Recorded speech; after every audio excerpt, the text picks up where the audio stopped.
He will call things as he sees them.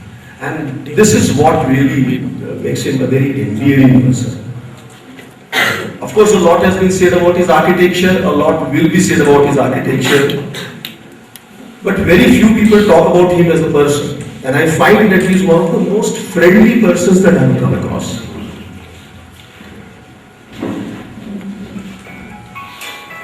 Today, I was also able to witness another side of Jaisim. I think this is probably one of the most rarest of the occasions when I saw him become emotional. Usually he is a fun person to deal with, and I think most of his friends agree. I've never seen him in this mood. So anyway, I have to thank Solomon for giving me this opportunity to see him like this.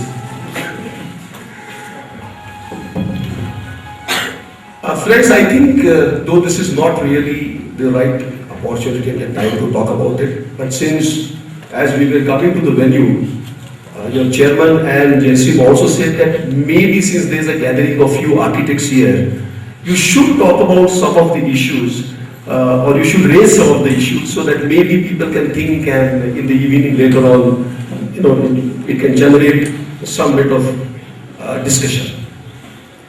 You know that as of now, students who pass out of any school of architecture, any university, after getting their degree, they just get a registration at the college.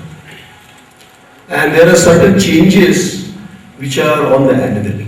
And one of the major changes that is on the annual is the introduction of a professional examination leading to registration of an architect. And I think there are a lot of misinformation, first of all, going around. So I thought that maybe I will use this opportunity to quickly say what we are looking at. All these days, we have been registering architects because it is our statutory duty.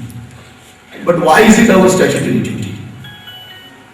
Very importantly, Article 19 of our Constitution gives people the freedom of occupation. You are free to practice, or you are free to do whatever you like in order to earn your livelihood.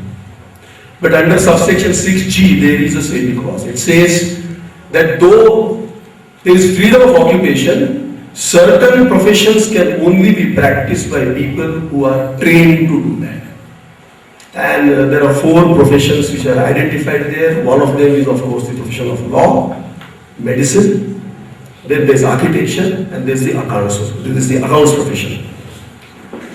You can do whatever you like, but if you want to either practice as a lawyer or a doctor or an architect or an accounts professional, you need to be trained for that. Otherwise, what would happen is that you would let loose on the society untrained people, and the public would come to harm.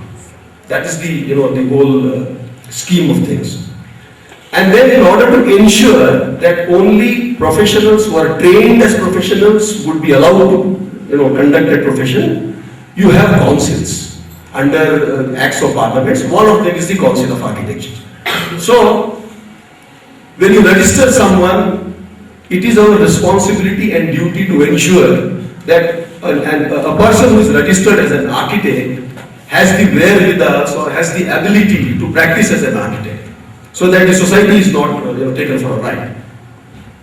Now, all these days, what was taught is that if you merely specify the content of what ought to be taught to an architect, or what you only specify the content of the syllabus, it is up to individual universities and schools to ensure that architects are trained properly. But now, as we already know, have about 253 schools, and I think the way the schools are growing, maybe in another 2 years' time we'll have 500 schools. Why not? When you have so many schools affiliated or part of different universities, having different syllabi, having different methods of evaluation, how do you ensure that the product which comes out of the school, different schools or different universities who have a degree certificate with them, how do we ensure that they are competent enough to practice architecture? There's no way. So we thought that rather than monitoring the process of creation of an architect, we will need to monitor the product, which would mean that the schools and the various universities would be free to train their students in whichever way they want and even give them a degree, because giving a degree is a university's prerogative. We have got nothing to do with that. But after having done that, it will not ensure that everybody who has a degree in architecture gets registered as an architect. They will have to appear for a professional examination, where we would individually like to ensure that the person that we want to certify as an architect and allow him or her to practice architecture or provide services of an architect to the society at large is really competent to practice architecture. This is the reason why this professional examination is being brought in. I know there are all kinds of thoughts. Some people say that why subject students to one more set of examinations? As it is, architecture, they say, is probably the only discipline where you subject someone to 10 semesters or 10 different examinations before he can be given a degree certificate. Probably not even medicine has that. Medicine has 3 exams or something like that. So why add one more examination? Another charge which is leveled many times against the council is that why did we in the first place allow 250 schools to start? Very few people realize that we have, in spite of 253 schools now, and in the last 60 years now, the cumulative total of architects registered is only 54,000.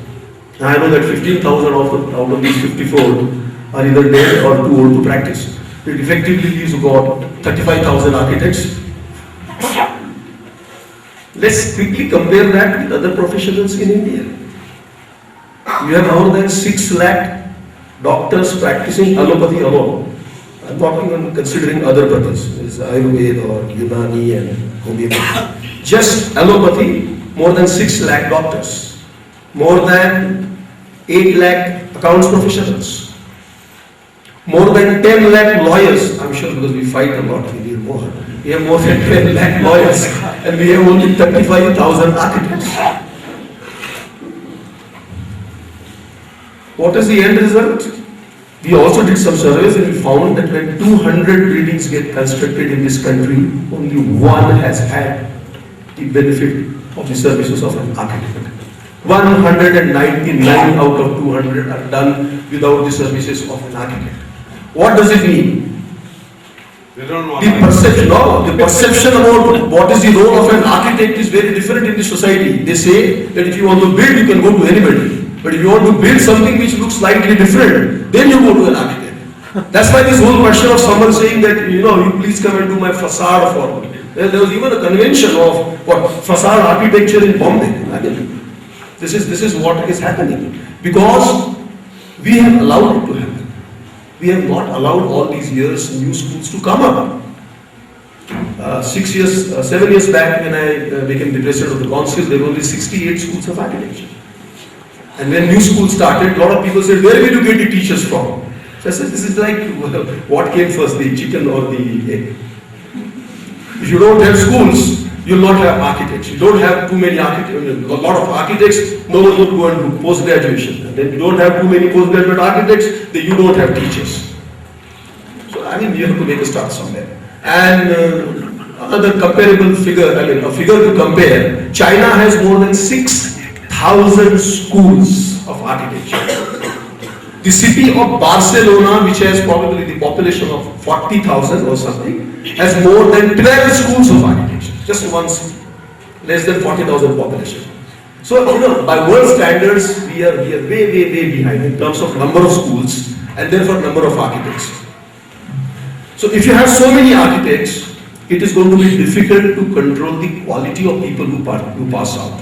And that's why we thought that one of the simpler ways would be to introduce a professional examination. In any case, I was told that apart from India, Bangladesh and Pakistan, every other country has a professional examination before registration. So we are not, trying to do something new.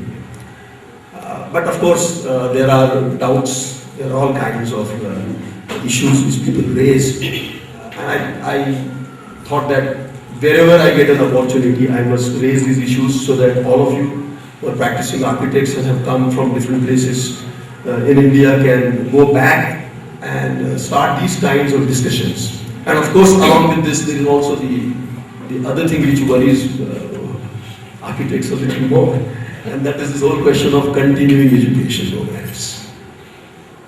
You know, today, if I did my architecture, I passed out in 73.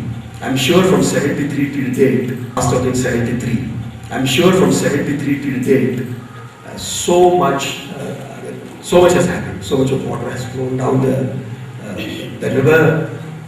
I don't think that I can claim that I know everything that I need to know in order to practice today. There are new skills that one needs to learn. There is new information which is available, which I need to know about. And how do you ensure that apart from these students who join architecture and learn things, how do you ensure that the people who are already in practice keep themselves updated?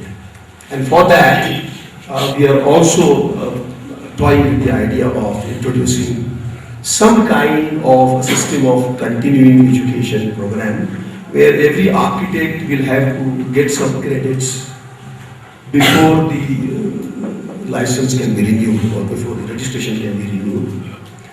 Of course, this will not be in form of any examinations because I'm sure most of us would not like to appear for exams again. 100%. Exams.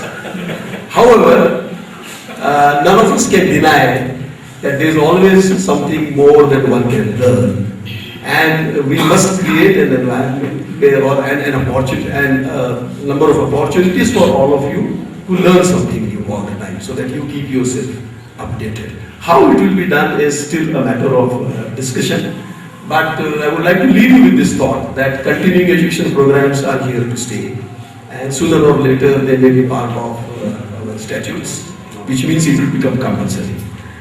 I hope by then some people who feel that this is not really right will have stopped practicing architecture, so we will not have problems.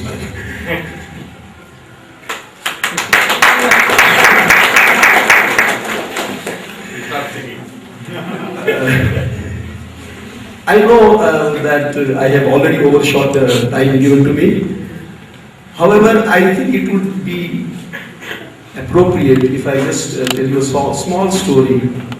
Since Solomon was talking about what is the qualities that one looks for in teachers, I thought that some of you are also teachers, and of course they are students, so they would love to hear this story. So I would like to relate to you a very small story of something that happened when Vinoba Bhave, who used to run a small school in Varna. And in those days, you had these inspectors from the education departments, they would be called deputies or deputy inspectors, who would visit various schools to ascertain whether what is going on is on the right, in the right direction or not. So there was this visit by a deputy, and one Acharya Dharmadhikari, whose son later on became a Supreme Court judge, was a teacher there. And when this deputy came, he asked some simple questions to students, and most of the students were unable to answer those questions. So after the inspector went away,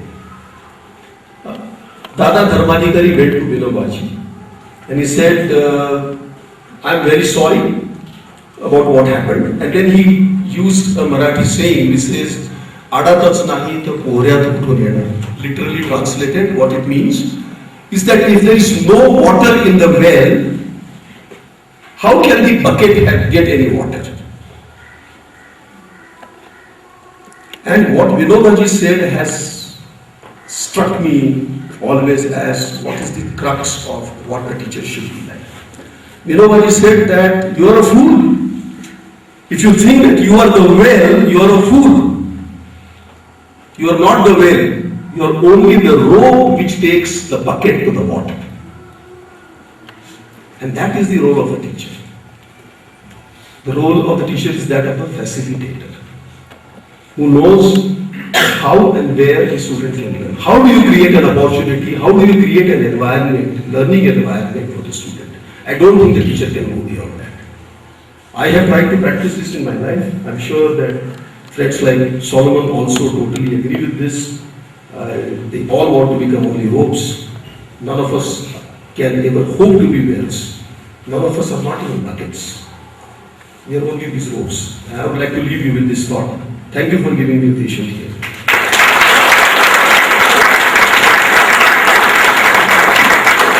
Thank you, sir. We now have the announcement of the results of the competitions that held this semester. I kindly request Architect Jason to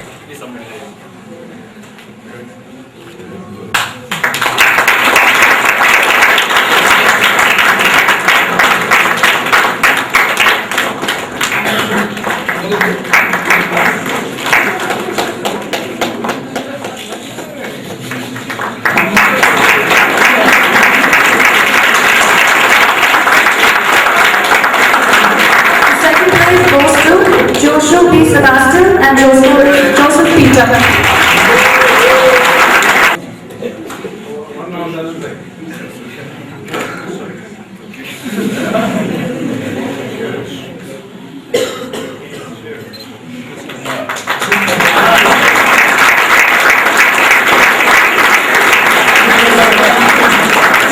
The third place goes to Evan P.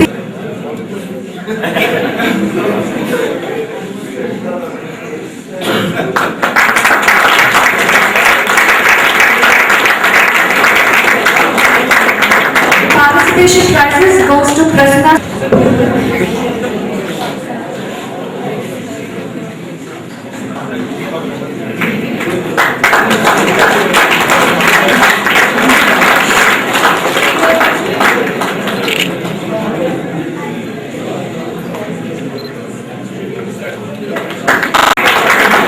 The results for the photographic competition. The second place goes. The third place goes to Prabhu M. Thank you very much, sir.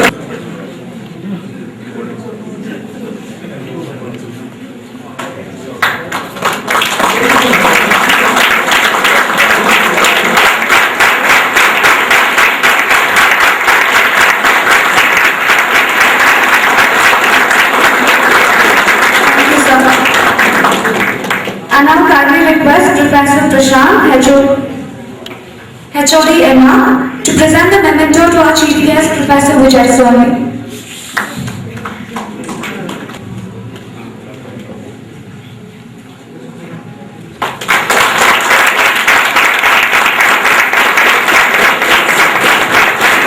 Management, Director, Principal, HOD Mia, HOD Emma, faculty members, staff, students, I'd like to thank all of you very much for your participation. Especially, I'd like to thank Professor Architect Vijay Swami, President Council of Architecture, and hero of the day, Architect Professor Jason.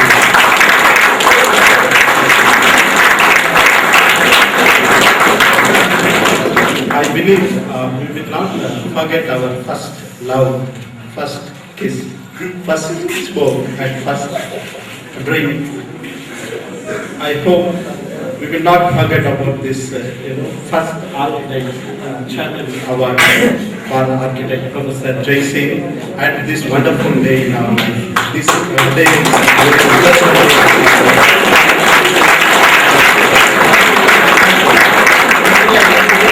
Organizing committee headed by Architect Becky, Mrs. Gayatri, and their team.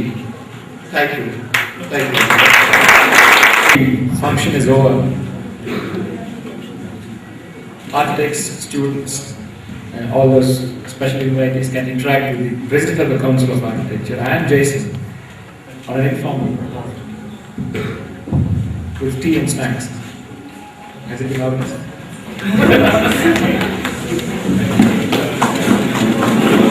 The presentation of Jason's work was presented by Becky. I think she has done a fantastic job. Tribute.